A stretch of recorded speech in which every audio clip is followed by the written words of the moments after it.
Kaya ngayong umaga po, ating pong ang ay pamamagatan po nating pinapamagatan po ni Lord at yan pong binibigay sa atin ng ating Panginoon ngayong umaga.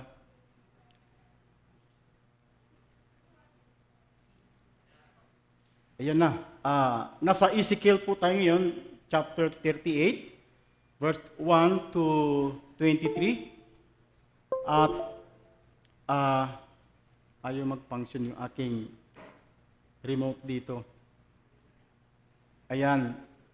Sabi diyan, sinasabi sa akin ni Yahweh, tao, harapin mo si Gog sa lupain ng Magog at hari ng mga bansang Mesek at Tubal. Magpapahayag, di pa ako tapos. Magpapahayag ka laban sa kanya at sabihin mong ipinasasabi. Okay? Ipinapasasabi ko, ako'y laban sa iyo, Gog, pinakapuno ng mga hari ng Mesek at ng Tubal. Ang kausap po ni Ezekiel dito ay ang Diyos si Yahweh. Amen?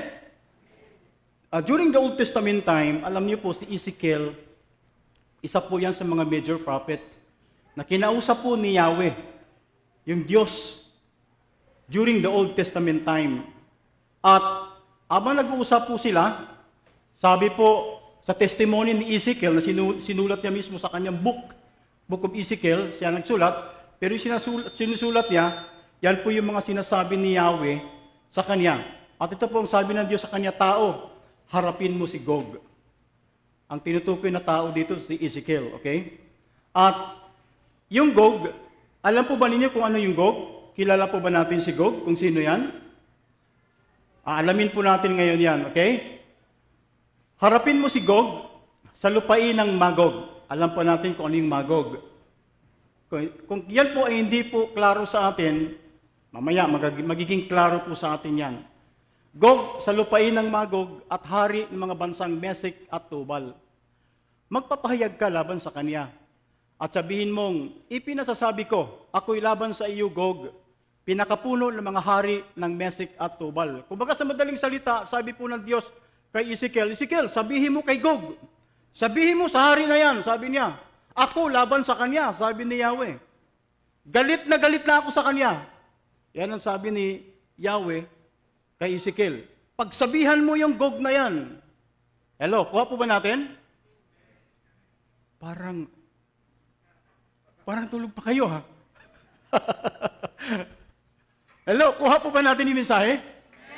Wow, sinong kausap dito ni Ezekiel? Si Yahweh. Yan po ay vision, pangitain po, na sinasabi po ni Yahweh doon po kay Ezekiel, or mismo during the time harap-harapan na po sila nag-uusap. Okay? Sabi ni Yahweh kay Ezekiel, oy tao, oy lingkod ko, oy propeta ko, sabihin mo kay Gog, yung pinuno ng Mesek, yung pinuno ng Magog, yung pinuno ng Tubal, sabi niya, pagsabihan mo yan. Sabi niya, ako'y laban sa kanya. Sabi ni Yahweh. Okay? And then, next verse, babaligtarin kita ngayon, tatalian sa ilong, iaalis kita sa sarili mong bayan. Ikaw at ang iyong hukbo, ang iyong mga kabayo at mga ngabayo na nasa hustong kasuotang pandigma, may pananggalang at tabak. Sabi ni Yahweh kay Ezekiel, pakisabi kay Gog, ako laban sa kanya. Darating ang araw, babaligtarin ko yung Gog na yan, sabi niya. Sabi niya, yung ilong niya, tatalian ko yan. What does that mean?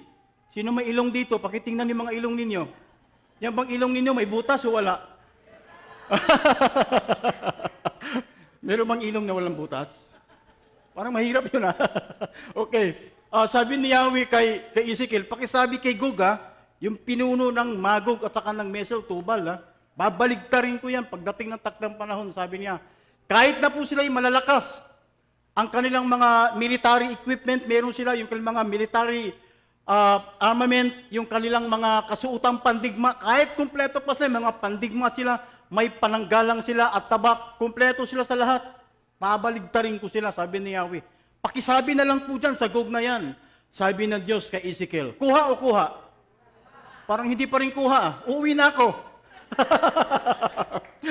Kuha o kuha? Kasi parang mahina kayo sumagot ngayon. Kumain muna kayo ng pandesal. May pandesal ba dyan sa labas? Pakiutusan si Jonik. Jonik, bumili ka sang katirmang pandesal. Para habang nagigising yung mga isip. Okay. Now, the verse 5, kasama nila ang mga kalalakihan ng Persia, Ethiopia at Libya, na pawang may mga pananggalang at naka-helmet. Sabi ni Yahweh, sabihin mo Ezekiel dyan kay Gog na yan, na hari ng Magog at hari ng Mesek, hari ng Tubal. Long run, they will converge with Russia, with the Magog, and then there are the countries that they are going to march later times, going to Israel. Amen? Sila po yung magmamarcha, mag-aalay sila, magsasama sila buong country na yan, magmamarcha po sila, papunta po yan sa Mount Megiddo, sila po ang laban sa Israel. Sasalikupan nila ang Israel. Pagkatapos ng 7-year tribulations, magkaroon ng Battle of Armageddon, sila po yung mga bansa na yan. Klaro o klaro? Kuha o kuha? Ay, salamat kay Lord. Palakpakan natin ang Panginoon. Wow. Okay? At, sa verse 6, kasama rin ang Gomer. O, ito Gomer. Kilala niyo yung Gomer? Palitan natin ng H yan, Homer. Nandiyan pala si Homer sa Bible. Okay. Gomer, bansa po yan. Ano po yung Gomer? Mamaya, malalaman po natin. Huwag muna ngayon. Medyo thrilling muna tayo, paminsan-minsan. Okay? Pati ang kanyang hukbo at ang Bit-Togarma. Yung Bit-Togarma is also another country during the Old Testament time. Binanggit po ni Yahweh kay Ezekiel. Yung Gomer na yan, yung Bit-Togarma, alay din ng Magog yan. Alay din ng Russia yan. Hanggang sa dulong hilaga, pati ang buong hukbo nito, ang kalalakihan na marami pang bansa. So itong Russia, itong Magog na ito, bukod sa meron siyang alay, Persia, Ethiopia, Libya, yung Gomer at Bit-Togarma, marami pang bansa ang magiging alliance nitong Magog, nitong Russia na ito. Amen? Sa tingin ninyo ngayon, yung mga gera ngayon sa Russia at Ukraine, ay parang walang kakampi ang Russia. Tahimik lang po ang Russia ngayon. Pero yung NATO, madaldal, tama? Daming alay, daming padala, dami silang mga tulong sa Ukraine. Pero ang Russia, tahimik lang, nag-iisang kumikilos. Pero yung mga alay yan, at tahimik lang din. At yun yung binabanggit sa Biblia. Napakadelikado po niyan. At kapag nagsama na po ang lahat ng bansa na yan, di ko malaman kung ano mangyayari yan sa NATO na yan. Di ko alam kung ano mangyayari sa Amerika, pero sa Bible, mukhang mapupulbos po talaga yan. Parang hindi kayo naniniwala sa sinasabi ng Bible. Kasi maka-Amerika yata kayo eh. Ako maka-Diyos. Amen? Palakpakan natin si Lord. Russia, yung Magog, even their allied countries, they have a very strong armed forces. Pero tayo mga anak ng Diyos, mas matindi yung mga armed forces natin sa langit. Amen? Mas matindi po mga sundalo natin. And perhaps the soldiers coming from heaven, or the angels of God, the warrior angels, kasama po tayong mga saint. Pagbaba po natin dito, pagdating ng taktang panahon. So wala yan, hindi dapat katatakutan. Kaya nga sabi ni Jesus, sabi ng mga apostol, kailan ba darating huling panahon? Kailan mapagbabalik mo? Sabi ni Jesus, magkakagera muna. Nation against nations. Pero wag kayong mabahala. Dapat mangyayari ang mga yan, sabi ni Jesus. Amen? So kahit anong pray natin, Lord, walang gera, walang labanan, wala dapat. Pero mangyayari daw po talaga yan. Sabi ni Lord, huwag kayong mabahala. Yan ay pasimula pa lamang ng 7 years tribulation. Birth pains pa lang yan, sabi ni Jesus Christ. So, ngayon po, ay nasa birth pains na po tayo. Tama? Nasa birth pains na po tayo. Kaya, hanggang sa dulong, hilaga, pati ng buong hukbo nito, at ang kalalakihan ng marami pang bansa, alay po yan ng Magog. So, ang dami palang kakampi nitong Magog na ito. Russia. Balikan natin si Gog. Sino ba si Gog? Si Gog, tao yan. Amen? Tao yan na pinuno pinuno ng Russia. Yung salitang Gog, derived from the Greek word, okay? Kumbaga, sa panahon natin, presidente, prinsipe, amen? Meron pong hari ang Russia during this time, namatay, pumalit yung anak. Pag anak ka, hari tatay mo, tawag sa'yo. Prinsipe, nung unang panahon, amen? Ngayon, presidente na ang hari, tawag. Pag anak ka, nung unang panahon kasi, ay tawag nito, pag namatay yung hari mong tatay, ang anak ang papalit. Anong tawag doon sa term na yon? Dynasty? Tama, di ba? Pero ngayon, iba na ngayon. Pag namatay si presidente, kailangan ang vice president ang papalit. Kuha. Sa panahon na yun, ganun. Siguro yung pinakapinuno, yung hari ng Magog namatay, si Gog ang pumalit. Or yung pangalan ng Gog na yan, prince kasi ang binanggit sa Bible, prinsipe. So anak na po siya. Kuha. Tao po yan na pinuno ng Magog or ng Russia. At ang Mesek at ang Tubal ay part po ng Russia yan. Okay? Ang Tubal, hindi ko alam kung yan po ay Siberian country po. Alam mo yung Siberian? Oil capital po yan ng Russia. Kaya hindi takot ang Russia kahit mag-sanction pa ang lahat ng bansa. Kahit mag-sanction pa, pati Pilipinas, ba naman ginagawa ng Pilipinas, kahit mag-sanction, wala, tuldok lang tayo sa kanila. Kaya hindi masyado sila affected. Kung affected man sila, kaya po nila. Kasi malaking bansa po sila. At marami din po silang mga alay. Okay? So, ganun po kalakas itong Magog or Russia. 7, humanda kang lagi, ikaw at ang mga hukbong kasama mo. Tumalaga kayo anumang oras sa kailangan, oras na kailangan ko. Pagkaraan na maraming taon, titipunin ko kayo. Lulusubin ninyo ang isang bansang itinayong muli mula sa pagkaguho. Sabi po ni Yahweh kay Ezekiel, sabihin mo dyan kay Gog na yan ha, humanda siyang lagi. Kailangan prepared palagi si Gog, yung presidente o yung pangulo ng Russia. Dapat humanda siya palagi, kasama yung mga hukbo niya, yung mga alay niya. Sabi ni Yahweh, pinapasabi na kay Ezekiel, tumalaga kayo anumang oras na kailangan ko. Paghandain mo yung Russia na yan, mukhang may balak talaga ang Diyos na dapat niyang gawin sa Russia. Anong gagawin ni God sa Russia? May alam kayo o wala? Lahat ng mga kasama niya, mga alay. Kahit magsama sila, may gagawin ako sa kanila. Anong gagawin ni Jesus sa kanila?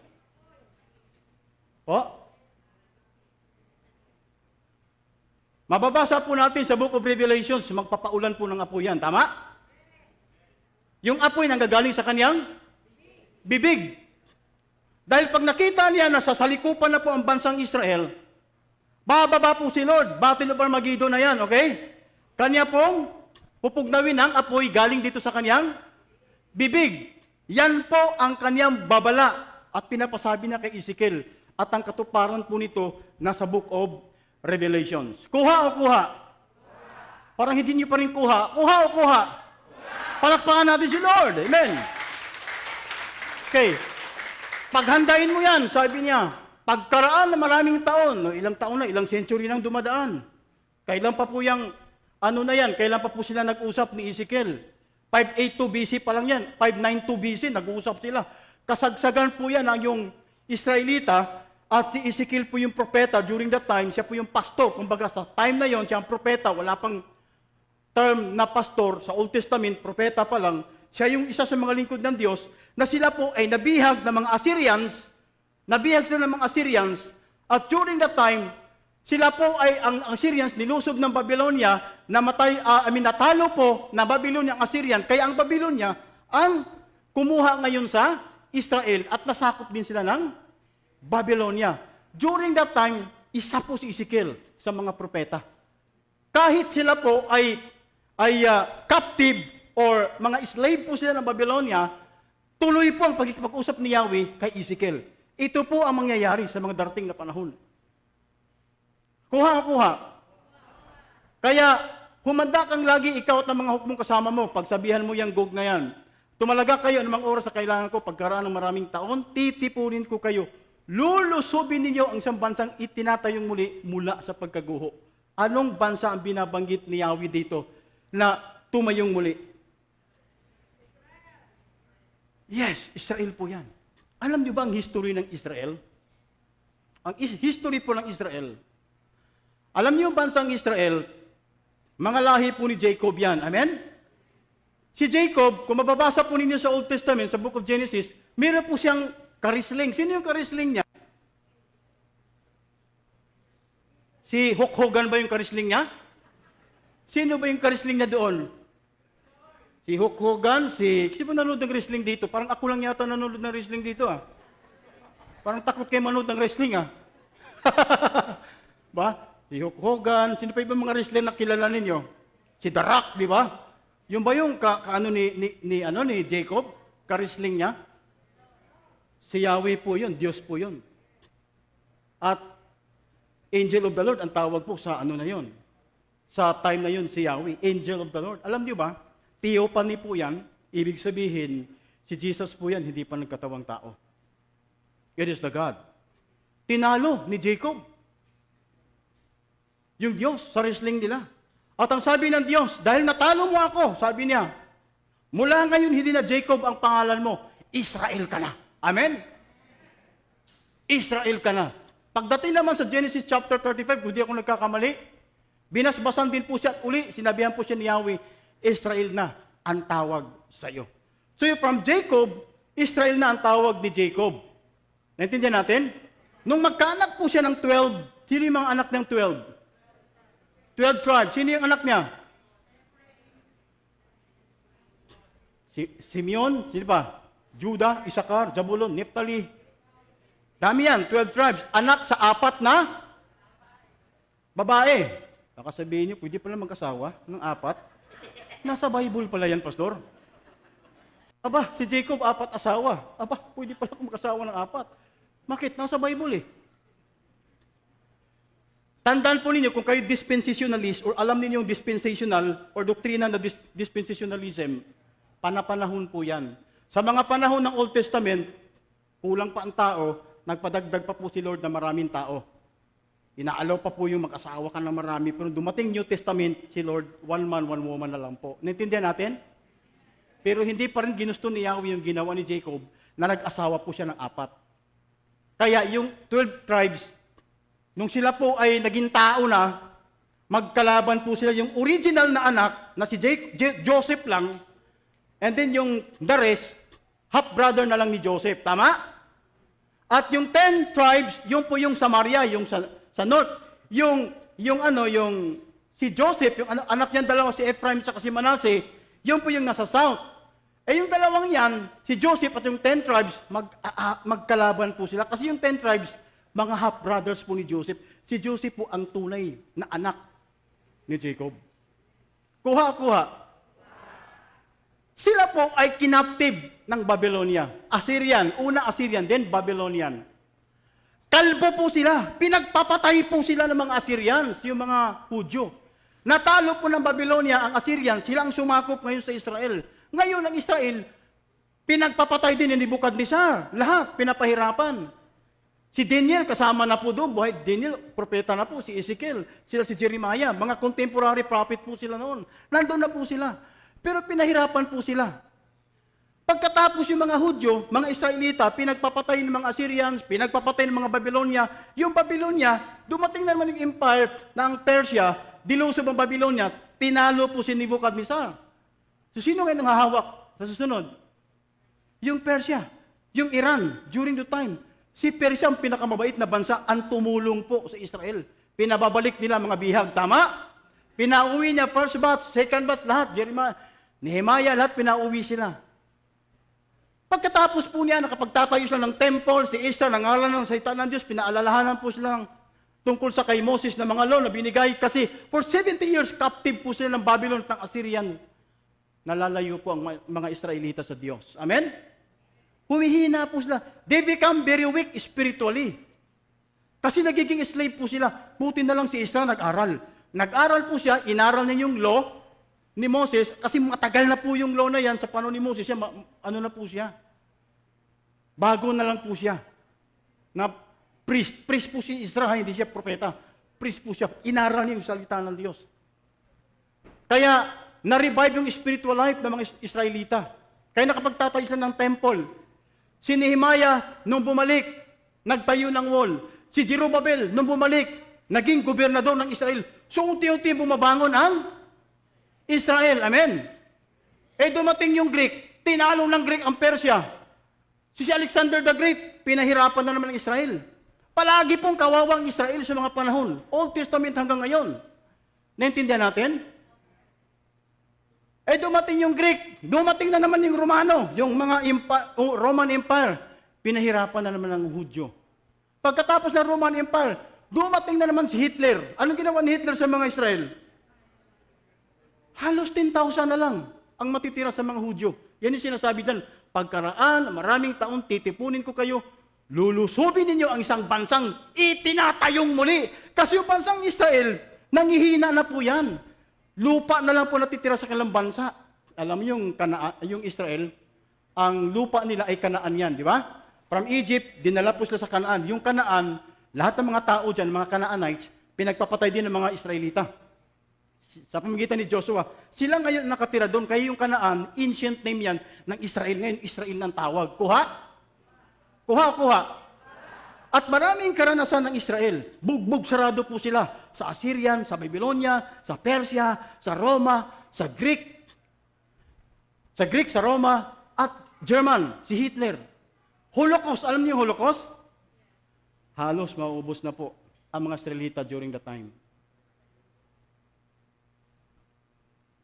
Si Hitler, matindi yan. Pati bata, kukunin niya. Hudyo ka ba? Opo, tatatakon dito ng na ikaw ay Hudyo, panahon ng mga Holocaust. Tapos buhay yung bata, pahigain, hihiwain yung tiyan. Hihiwain yung tiyan, aalamin yung mga bituka doon, yung bata, buhay na buhay.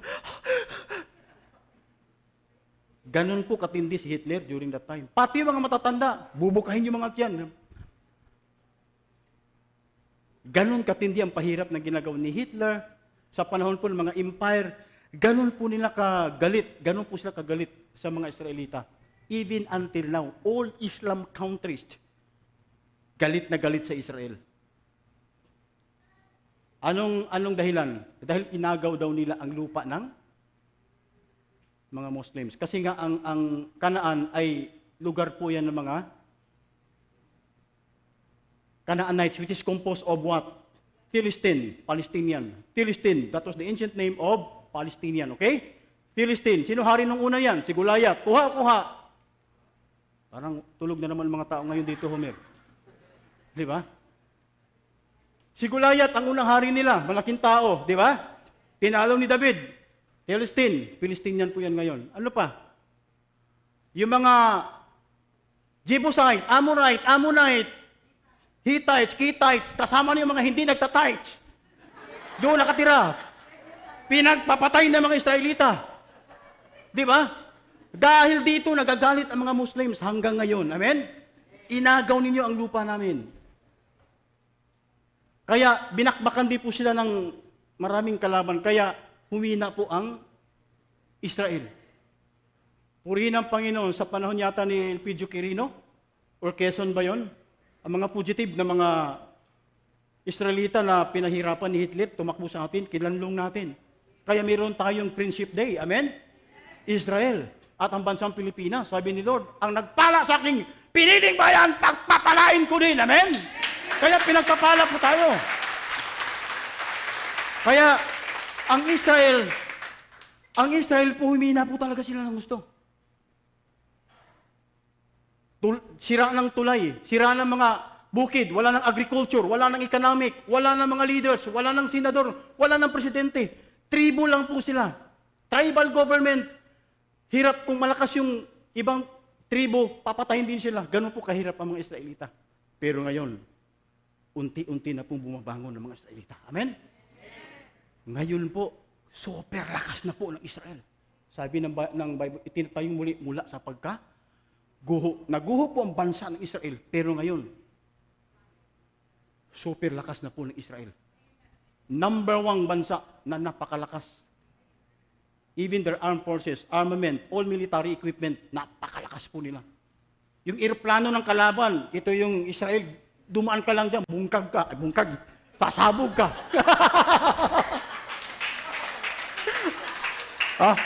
Kalaban ka, bansang Israel to, dumaan ka dyan, mayroong agad missile dyan, titira sa'yo. Bungkag ka, sasabog ka sa taas. At ang Israel, ibang klase ngayon, agriculture nila, lalaki ng mga prutas. Ang lalaki ng mga bunga, dami. Pumunta ka doon, ang ganda, ang sigla. Ang mga Hudyo bumabalik na. Super lakas. Sabi ni Jesus, one time sa New Testament, naglalakad po siya. Nakita mga apostles, sama niya. Nakita niyo yung punong igos na yan, sabi niya. Pag nakita niyo, nagdadahon na yan. Malapit na akong bumalik. Sabi ni Jesus, alam niyo yung igos? Okay? Punong igos. Yung pagkasalita ni Jesus, sa writer po, si Matthew, ginamitan niya yung figurative speech. Yan po ay bansang Israel. Yung punong igos. Amen? Yung punong igos, bansang Israel po ang tinutukoy niya. Pag nagdadahon na yan, malapit na akong bumalik. Yung Israel, ibig sabihin, pag nagdadahon, ibig sabihin, pag lumakas na ang bansang Israel. Hello, are you with me? Pag lumakas ang bansang Israel, malapit na akong bumalik. Bakit? Lulusubin kasi yan ng mga Magog, Persia, Ethiopia. Lahat ng alay ni Magog, lulusubin niya. Kung kailan malakas ng Israel, yun yung time na lulusubin po siya ng lahat ng mga alay. Battle of Armageddon na po yan. Amen? Ganun po siya. Yan, kaya ganun pagkasabi, pagkaraan ng maraming taon, titipunin ko kayo. Yung mga, ang ibig sabihin ni Yahweh dito kay Ezekiel, sinabi niya, mga titipunin niya, yung mga alay, si Magog at ang lahat ng mga alay ni Magog. Naintindihan natin? Titipunin ko silang lahat at lulusubin niyo ang aking piniling bayan na gumuho pero tumatayo muli. Kuha o kuha? Palakpakan natin si Lord. Amen. Okay. Yan po yun. And then sa verse 9, ang naroon ay ang mga taong tinipon mula sa iba't ibang dako at payapang naninirahan sa mga bundok ng Israel, isang lugar na dating tiwangwang at walang naninirahan. Kawawa pong Israel during that time. Wala na po talaga. Kasi kung Israelite ka during that time, kukunin ka ng Assyria, dadalhin ka sa bansa, gawing slave. Kukunin ka ng Babylonia, gagawin kang slave. Kukunin ka ng Persia, gagawin kang slave. Kaya kalbo po talaga ang Israel. Wala po talaga natitira sa kanila. Okay? At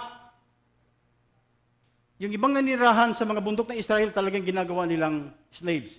Isang lugar na dating tiwangwang at wala nang naninirahan. Ang tinutukoy po dyan ay ang Israel. Ganon po katindi ang nangyayari po sa bansang Israel. Okay?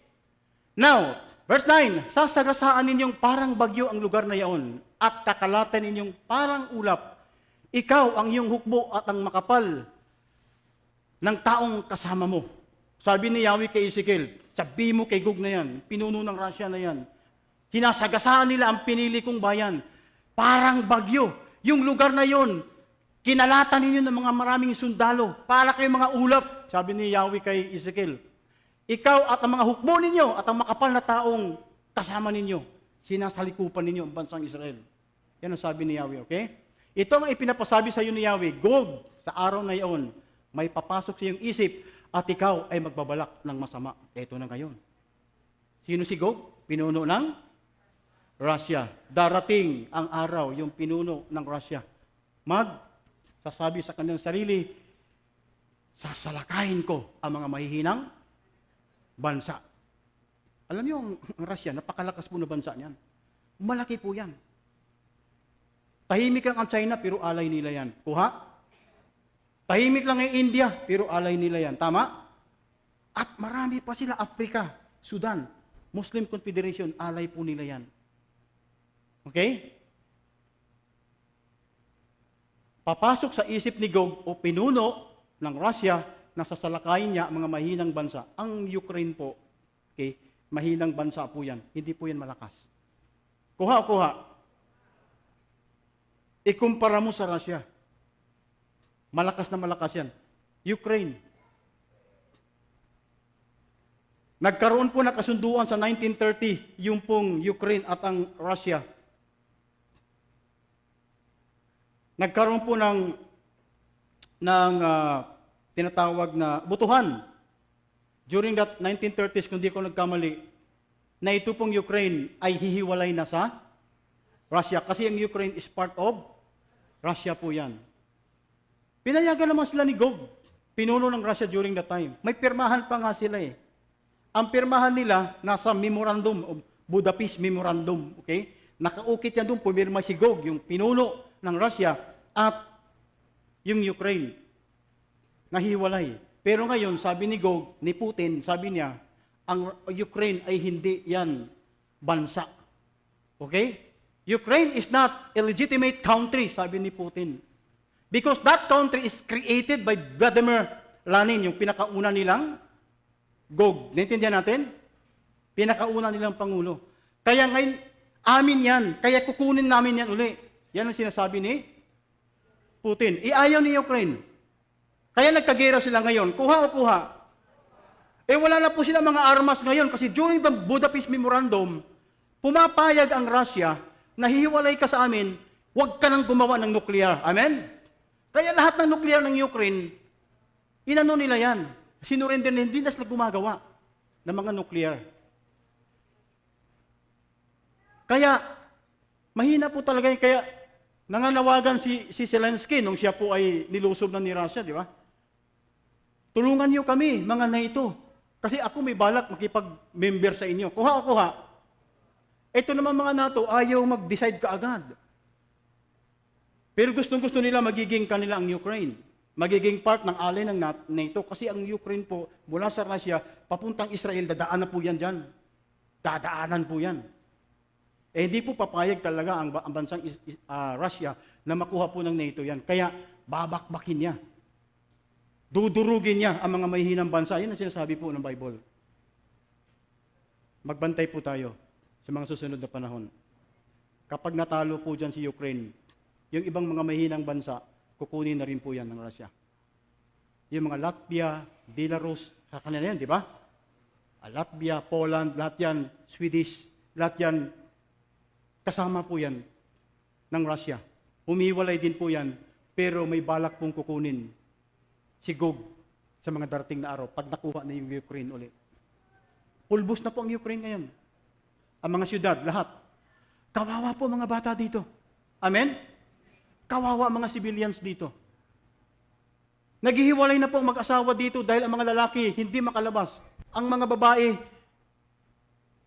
puntang Poland. Pero ibang mga babae, pamilya, hindi na rin po umalis ng Ukraine because willing na po sila magkipaglaban para sa kanilang bansa. See, we are now in the birth pains. Yan na po yung mga nangyayari, ay yung sinasabi na ni Yahweh kay Ezekiel. That is now what is happening right now. Amen? Parang mahina na naman tayo ngayon. Amen? Isa sa loob mo, ang sasalakayin ko isang mahinang bansa. Si Gog ito nagsasalita, di ba? Sabi niya, sasalakayin ko pagdating na mga mahinang bansa. Lulupigin ko mga taong nanirahan sa mga tahimik na walang mga pader, walang kanlungan, anumang haring, sabi niya, sasakupin ko ito, sasamsama ng naroon at wawasakin ang lupang dating tiwangwang at walang nakatira, ngunit ngayon, puno ng taong tinipon mula sa iba't ibang dako. Ngayon, makapal na ang kanilang mga hayop, marami ng ari-arian at lupain nila'y siyang sentro ng daigdig. Israel po ito. Sasalakayin niya, kukunin niya. Mga bansang mahina, di ba yung gitnang silangan, yung mga Russia, former Soviet Union, tapos yung mga gitna, ang mga Eastern Europe, yung Eastern Europe, yun yung Bit-Togarma, yung Gomer, mamaya malalaman natin ulit mga bansa yan. Sila po yan. Baka darating ang panahon, makukuha po talaga ni Magog yan, ni Gog. Kaya mag-aalay yan, magmamarcha na yan, papunta sa Israel. Battle of Armageddon po yan. Kuha o kuha? Kaya nakikita natin na itong Book of Ezekiel is a prophetic book ng Old Testament, hindi pa po nangyayari yan. Yung major prophet. Ano po yung 5 major prophet ng Old Testament? Isaiah, Jeremiah, Ezekiel, Lamentation, Daniel, tama? Yung mga prophecy dyan, na iba dyan, hindi pa nangyayari, mangyayari pa lang. Even sa minor prophet, mangyayari pa lang. At yung katuparan ng 2 major at minor prophet, nandiyan po sa Book of Revelation. Hello, are you with me? Are you with the Bible? Amen? Wow, palakpakan natin si Lord. Amen. So, yun po. At makikita po natin ang pamagat natin, The Rise of Gog and Magog. Mag-uumpisa pa lang ako. Introduction lang yung kanina. Binasa pa lang natin yung salita ng Diyos. Okay lang ba sa inyo? 2:00 tayo matatapos. Ang worship service namin sa Paranaque, alas 3, dahil lang speaker ako dito, ginawa kong hapon. Amen? Bihira lang naman tayo magsama. Hindi po, bilisan na natin, sumasama yung mga kalooban niya sa atin. The rise of Gog and Magog. Yan ang pamagat natin. Yung pagbangon ng Russia. At ang pinuno ng Russia. Ulitin ko po, ang Gog, pinuno ng Russia. Si Magog, Russia po yan. Amen? Ang pagbangon. Bumabangon na bang Russia ngayon? Napakatahimik po ng Russia noon, nakaraan. Tama? Tahimik po. Lagi nga silang talo eh. Sa laban, kahit malilit na bansa, talo po sila. Talo sila ng German, ng Nazi, nung mga nakaraan, yung history ng Russia. Pero ngayon, bumabangon po sila. Okay? Yan po yung nababasa natin sa 38. First point po natin, exploring Gog identification. Yan yung sinasabi ko sa inyo, na ang Gog is a person having a title of being a prince, chief prince of the tribe of Meshech and Tobal. Meshech, Tobal, and Magog were all sons of Japhet, one of Noah's 3 sons who survived the great flood. Pagkatapos ng baha, di ba si Japhet, dumami ang lahi niya, yan po yan, Magog, Meshech, Tobal, and, yes, Meshech, Tobal, and Magog. Magog is Russia, okay? Gog, yan po yung pinuno nila. Si Gog is also called be a symbol of the devil of evil in the world. Gog represent the aggregate military might of all the forces opposed to God. Napaliwanag ko na po sa inyo kaganina yan. Amen? And then, next, Gog is a prophesied invader of Israel and the land from which he comes. Gog is called upon by God to conquer the land of Israel with a great coalitions of forces from throughout the world. Gog, one of the candidates as a final Antichrist. Pero hindi pa si Putin yan, hindi natin alam. Eh kung mamatay si Putin, may papalit sa kanya, si Gog pa rin yan. Kuha? Intindihan natin? Gog pa din yan, prince pa din yan, presidente pa din yan. I hope nakuha po ninyo ang ibig kong sabihin. Okay, good. So Gog is a prophesied invader of Israel, and Gog is called upon by God to conquer the land of Israel. Inalaw ni Lord na makonquer nila Israel, inalaw nila na marami silang alliance para makita ng buong mundo. Kapag gumalaw po si Lord, makita ninyo na ang Diyos ay makapangyarihan sa lahat. Kaya niyang durugin ang bansang Magog with his ally. Mangyayari po yan sa Battle of Armageddon. At kung sino man magiging pinuno ng alliance ng mga bansa na yan, it could be that person is the Antichrist during the coming time. In the latter days coming. Okay? Di natin alam kung si Putin na yan, o di natin alam kung sino ba yan. Basta, sino man ang magiging Gog, sino man magiging presidente, pangulo ng Meshech, or tawag ito Magog, Russia, together with his ally, yun po magiging Antichrist pagdating ng panahon. Kuha o kuha? Wow. Saan na tayo? Point number 2. Bilis, no? Malapit na matapos. Okay. Exploring Magog naman. Kanina, kilala na natin si Gog. Ngayon, si Magog naman. I-identify natin si Magog. Explore natin para ma-identify natin kung sino siya. Magog's land is located in the uttermost part of the north. Sa mapa po, sa global map, pag tinignan po ninyo ang Russia, nasa uttermost part po siya ng north. So basically, yung Magog, Russia po talaga yan. Amen? Okay? Magog, ancient name of Russia. Tubal, ancient name of Siberian. Persia, ancient name of Iran. Ethiopia, ancient name of Sudan. Lahi ni Kos yan. Okay? Put, ancient name of mga alay po yan ng Magog, ng Russia. So, unti-unti naman natin nakikita, naliwanagan na po tayo sa Bible. Lumilinaw po bang ating unawa dito sa Ezekiel? Ay, salamat kay Lord. Palakpakan natin ang Panginoon. Okay? Now, tingnan po natin, Gomer, territory of Eastern Europe. Ano yung Eastern Europe? Albania, Bosnia, napakahirap pasahin eh. Herzegovina, Bulgaria, Turkey, Czech, Estonia, Georgia, Hungary, Latvia, Lithuania, Montenegro, North Macedonia, parang sayaw dito Poland, Moldova, Romania, Serbia, Slovakia, Slovenia. Yan po yung mga Eastern Europe, kay Gomer lahi po yan. Alay po yan ng Russia. Dami nun. Nabanggit po sa Ezekiel, si Gomer, alliance po yan Magog. Kuha o kuha? Okay. Bitogarma, ano yan? Territory of Armenia, Turkey, Belarus, Swedish, kasama Ukraine dyan. Russia, a primary player in the end time.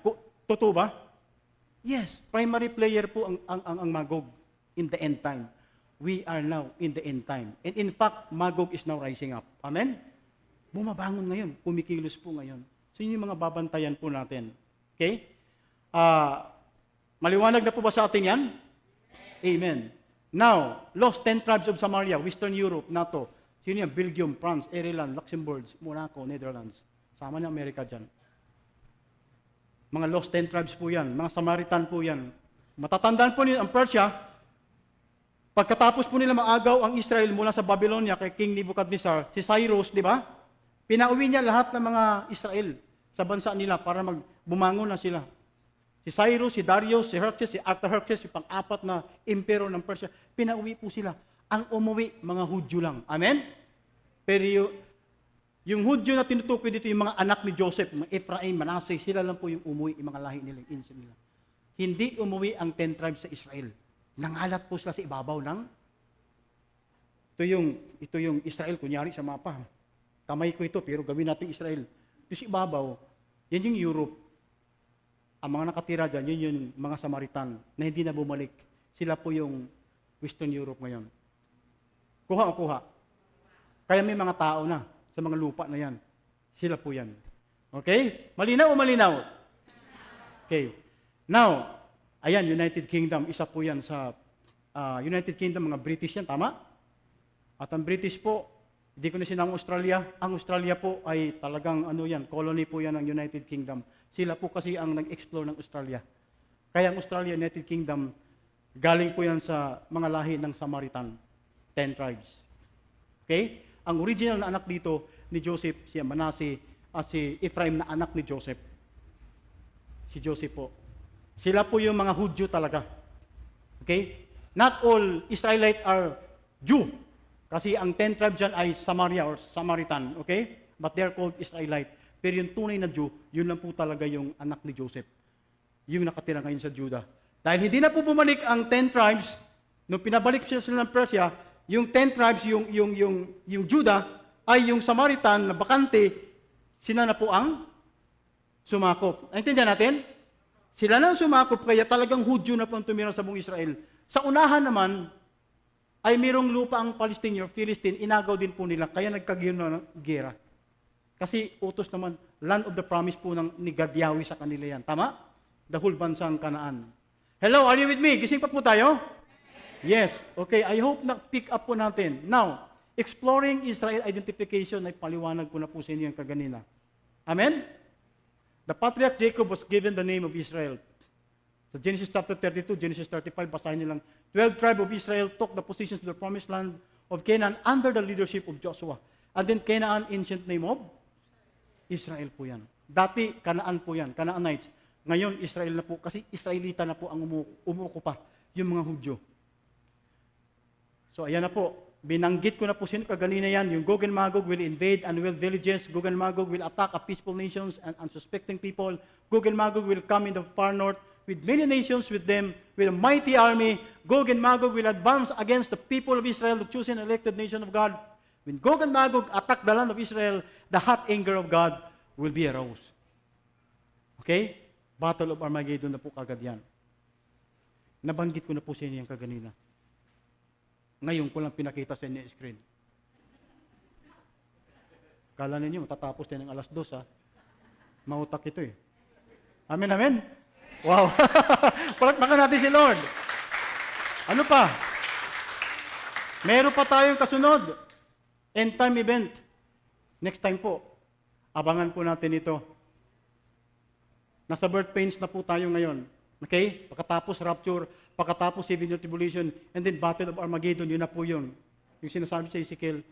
And then right after that, 1,000-year millennium, reign of Christ, final rebellion, great white throne judgment, new heaven, new earth, and new Jerusalem.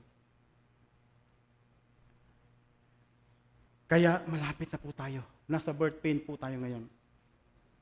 Birth pains and then 7 years tribulation. 7-year tribulation, battle of Armageddon. Okay. 7-year tribulations, birth pains tayo ngayon, ang kasunod pala ng birth pains ay rapture. Amen? Rapture. Pero ang rapture may tatlong klase. Pre-trib, mid-trib, at saka pre-rat, at saka yung post-trib. 4 na klase yan. Alin kaya sa apat babalik ang Panginoon? Naintindihan natin? Pre-rat, and then, sabi ng mga pre-trib, bakit? Kasi si Noah, nung si God, yung papabahain niya na ang mundo, sinib niya muna ang righteous, yung family ni Noah. Kuha? Yung panahon na paulanan ni Abraham, ay ni God, yung lugar ng mga homosexual. Ano yung lugar na yun? Sodom at Gomorrah. Bago niya paulanan, sabi ni Yahweh, alis na muna kayo dyan, Lot. Kinuha niya muna mga righteous people. Kuha niyo? At sa New Testament, sabi ng mga pre-trib, ang mga anak ng Diyos, kukunin muna bago. Kasi we are not intended to be punished by the God's wrath. At we are not intended na pangunahan tayo ni Antichrist. We are sons of God, children of God. Kaya ang mangunguna po sa atin ay ang Diyos. Bago kumilos ang kaaway, kukunin na muna ang lahat ng mga mananampalataya. Yan ang stand ng pre-trib. Okay? Kung pre-trib ang pagbalik ng Panginoon, kung mid-trib, ito 7 years, nasa gitna ng mid-trib, dito palang mag-rapture si Lord. Tama? Ilalabas na dito si Antichrist, nasa birth pains po tayo. Nagkakaisa na po ang bansa, mayroon ng dalabas. Nandito pa po tayo pag mid-trib. Pag nandito pa po tayo, siyempre makikita natin si Antichrist. Magdedeklara na yan ng one world government. One world alliance. One world currency. One world religion. Kung nandito pa tayo,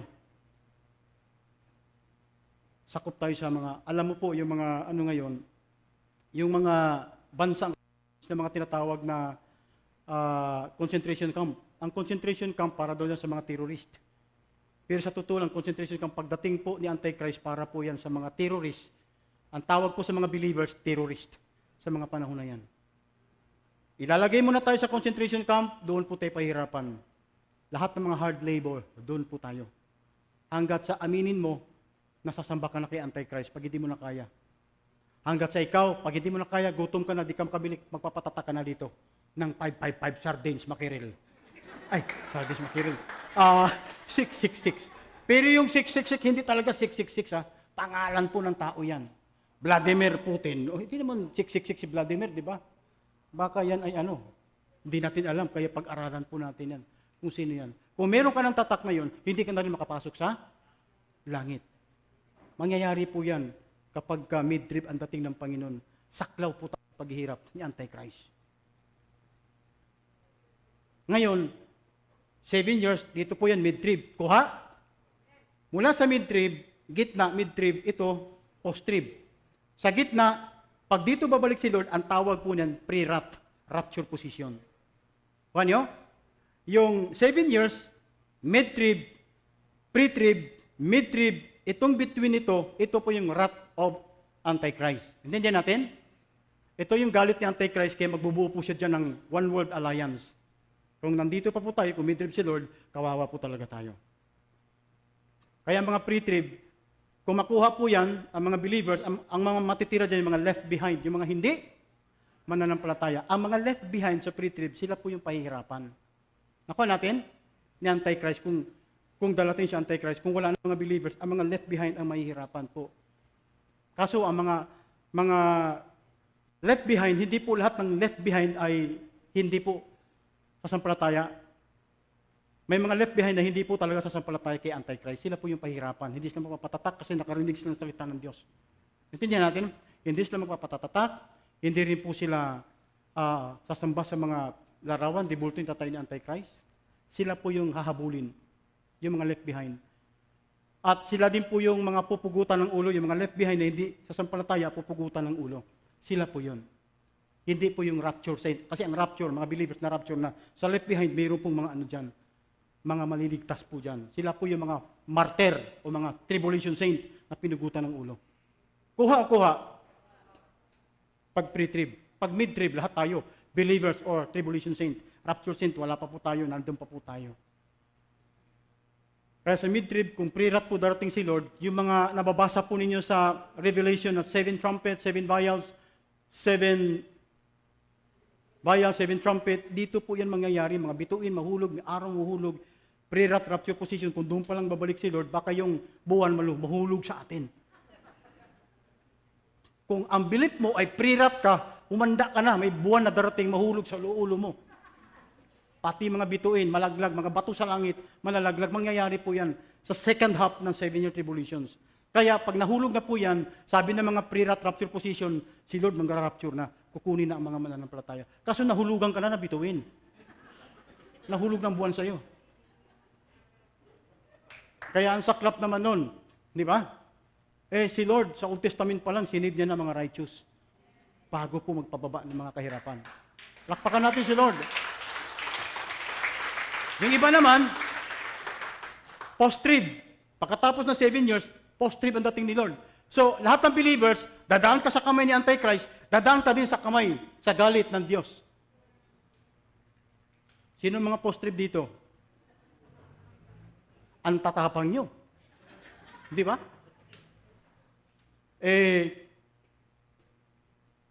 Magpipray po tayo, Lord. Sana, kunin mo na kami. I-rapture mo na kami bago mangyayari lahat ng yan.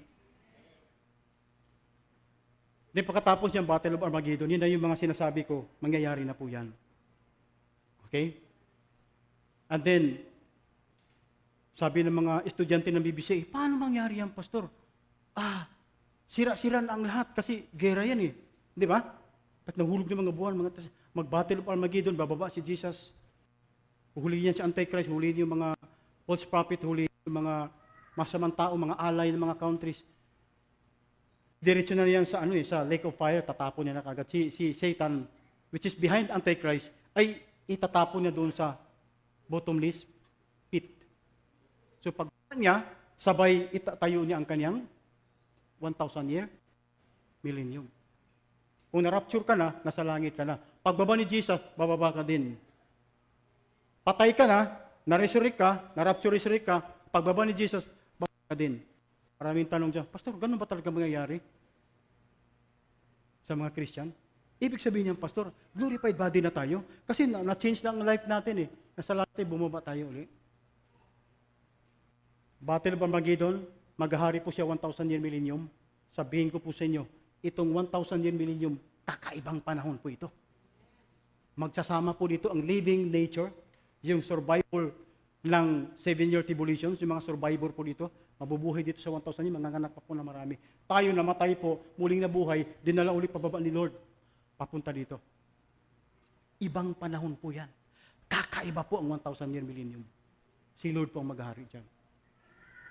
Kung matatandaan po ninyo, si Jesus Christ namatay, right? After 3 days muling, nabuhay.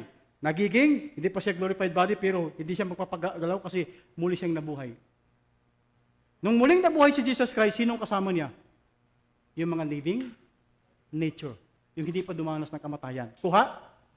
Sa 1,000 year millennium, ganun ang mangyayari sa atin. May namatay na nabuhay, tayo po mga believers, mga rapture saint, mga Old Testament saint, at mga tribulation saint, at pinugutan ng ulo, binuhay po tayo ulit, kasama tayo sa mga living nature na hindi dumanas na namatay. Yun pong i-rule. Yan po ang i-rule ni Lord sa 1,000 year millennium. Kasama tayo na mag-rule sa time ni Lord. Ibang panahon po yan. And then after 1,000 millennium, pakakawalan si Satanas. Ito na naman ngayon, maraming tanong. Mga estudyante, Pastor, bakit naman kasi pinakawalan pa ni Jesus? Ano ba naman yan? Di ba? Ano ba naman yan? Parang gustong pagalitan si Jesus eh. Bakit kailangan pa? Sa loob ng 1,000 year, gagapusin po si Satanas sa bottomless pit, kaya napaka-peaceful po sa 1,000 year millennium. Si Lord ang hali. Wala nang socialist parliamentary government, wala nang republic government, wala nang communist government, theocratic government po yan. 1,000 year millennium. Si Lord, walang judiciary, wala nang WD, wala nang public works and highways. Pag nasira po yan, alam niyo naman, ginawa ni Lord, yung langit at lupa, salita lang, magkaroon ng buwan agad, magkaroon liwanag agad, di ba? Kung masira man ang daigdig dahil sa gera ng Ukraine at ng mga bansa, sasabihin ng ni Lord, kalsada, umayos ka. Ayos yan. Pwedeng mangyari po yun. Yan yung sinasabi po ni Yan yung sinasabi ni Lord sa Bible na magkakaroon ng bagong langit at bagong lupa. Walang DPWH dito, bro. Si Mark Billiard, wala na po yan. Di ba? Si Jesus na po talaga yan. O magkaroon ng kalsada, baka magkaroon agad ng kalsada. Salita lang. Yung pag-create niya ng world dati, ganun lang po. Salita lang po. Ganun ka-powerful ang Panginoon. Kaya itatatag niya yung 1,000 year millennium na dito. Maghahari siya. Sa 1,000 year millennium, meron din tatlong klaseng belief sa 1,000 year millennium. Yung tinatawag na amillennialism, yung tinatawag na pre-amillennialism, at yung tinatawag na post-amillennialism. Saan po tayo sa tatlo? Alam ba natin yung tatlo? Abangan po natin yan sa sunod nating pagsasalita. Amen? I hope may natutunan po tayo. Palakpakan po natin ang Panginoon. Manalangin po tayo. Father God, maraming salamat, Lord, sa inyong mga banal na salita na nagbibigay sa amin ng karunungan at kaalaman at upang maihanda po ninyo kami, Panginoon, sa iyong muling pagbabalik. Patuloy po, Lord, na pagyabungin, palawakin ang mga kalamang ito sa aming mga buhay upang magiging handa kami sa iyong muling pagbabalik. Maraming salamat in Jesus Christ's name and by the power of the Holy Spirit. Amen.